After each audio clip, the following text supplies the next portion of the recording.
प्रिय छात्रों नमस्कार। आपके अपने चैनल फ्री ऑनलाइन कोचिंग में आपका एक बार फिर स्वागत है। आज हम लोग प्रश्नावली 3.3 का प्रश्न क्रमांक 3 का दूसरा प्रश्न करेंगे। इसमें दिया गया है दो संपूरक कोणों में बड़ा कोण छोटे कोण से 18 अधिक है, दोनों कोण ज्ञात कीजिए। तो सबसे पहले आपको यहाँ पर देखना है संपूरक कोण लिखा हुआ है। संपूरक कोण ऐसे कोण होते हैं जिनका योग 180 होता है, उन्हें हम संपूरक कोण कहते हैं। आपको याद रखना है संपूरक कोण किसे कहते हैं, ऐसे कोण जिनका योग 180 होता है। तो सबसे पहले तो हम मान लेते हैं कि वे कोण, चूँकि सबसे आखिरी में लिखा है दोनों कोण ज्ञात कीजिए, तो ऐसी स्थिति में जब हमें कोण पता ना हो तो हम मान लेते हैं माना वे कोण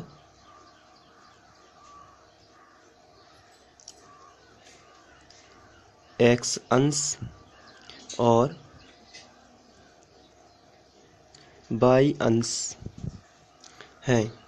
तो हमने कोणों को एक्स अंश और वाई अंश मान लिया है, क्योंकि आपको सवाल पढ़ना है और सबसे लास्ट में जो लिखा है दोनों कोण ज्ञात कीजिए, तो उस हिसाब से आपको आगे बढ़ना है। सबसे आखिरी में आपने पढ़ा दोनों कोण ज्ञात कीजिए, तो वहीं से आपको हल स्टार्ट कर देना है। लिखना है माना वे कोण एक्स अंश और वाई अंश होंगे। इसके बाद दो संपूरक कोणों में बड़ा कोण छोटे कोण से 18 अधिक है। इसमें सबसे पहली बात तो ये है कि संपूरक कोण आखिर कहलाते क्या हैं। मैंने आपको पहले भी बताया है जिनका योग 180 होता है उन्हें संपूरक कोण कहते हैं। तो चूंकि x व y दोनों संपूरक कोण हैं, इसलिए दोनों का योग कितना होना चाहिए, 180। तो हम यहाँ पर लिखेंगे प्रश्नानुसार और इसके बाद लिखेंगे फर्स्ट शर्त से। फर्स्ट शर्त तो यही है हमारी कि दोनों कोण कैसे हैं, संपूरक हैं। दोनों कोण संपूरक हैं, इसका मतलब ये भी हो जाता है कि दोनों का योग कितना है, 180 है। तो हम यहाँ पर आगे बढ़ेंगे और लिखेंगे एक्स अंश यानी कि x प्लस वाई बराबर कितना हो जाएगा, 180, क्योंकि दोनों का योग जो है वो कितना है, 180, क्योंकि दोनों कोण कैसे हैं, संपूरक हैं। इसको हम समीकरण 1 बना देंगे। इसके बाद सेकंड शर्त से लिखेंगे, सेकंड शर्त है कि दो संपूरक कोणों में बड़ा कोण छोटे कोण से 18 अधिक है। अधिक है इसका मतलब ये है कि उन दोनों कोणों में 18 का अंतर है, एक 18 कम है और एक 18 ज़्यादा है। यानी कि यदि हमारे पास दो कोण हैं तो उनमें से एक 18 डिग्री कम है और दूसरा 18 डिग्री ज़्यादा है। तो हम यहाँ पर कहेंगे कि अगर यहाँ पर लिखा है बड़ा कोण छोटे कोण से 18 अधिक है, 18 अंश क्या है, अधिक है, इसका साफ मतलब ये होता है कि दोनों कोणों में 18 डिग्री का फर्क है, दोनों कोणों में 18 डिग्री का अंतर है।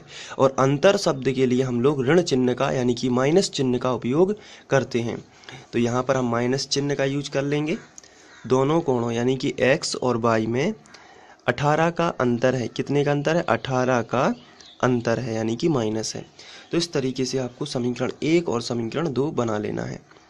अब दोनों समीकरणों को आपको प्रतिस्थापन विधि से हल करना है।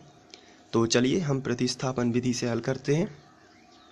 प्रतिस्थापन विधि में हम शुरू करते हैं समीकरण 1 से, और समीकरण 1 है हमारा x प्लस वाई बराबर 180। ये हमारा समीकरण 1 है।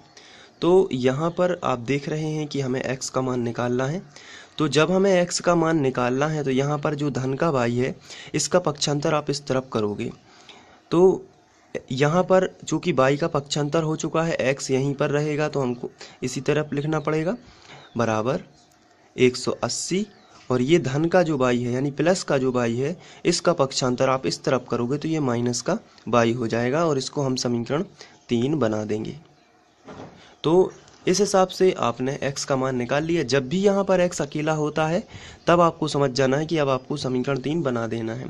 अगर यहाँ पर 2 लिखा है तो आप उसे बटे में करेंगे यानी भाग में करेंगे, यदि 3 लिखा है तो उसे भाग में करेंगे, फिर उसके बाद उसको समीकरण 3 बनाना है। कहने का मतलब ये है कि यहाँ पर आपको x अकेला ही छोड़ना है।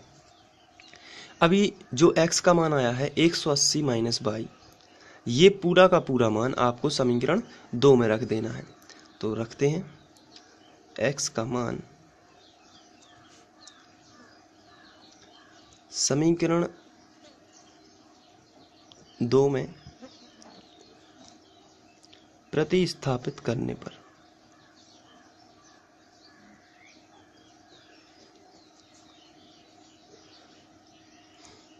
तो समीकरण 2 किधर है, ये है x माइनस वाई बराबर 18।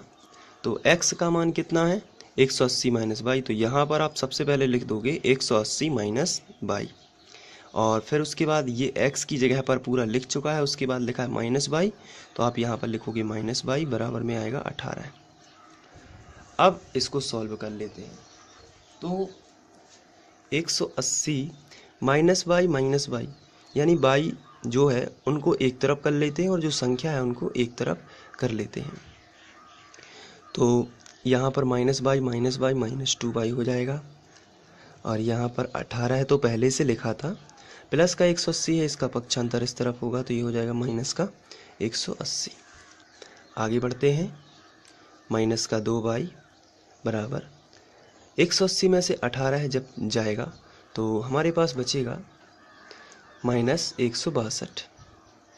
माइनस माइनस दोनों तरफ से कैंसिल आउट हो जाएगा, तो आएगा उत्तर 2y बराबर 162, क्योंकि माइनस माइनस कैंसिल कर दिया है हमने, तो हमारे पास मिलेगा y बराबर 162/2।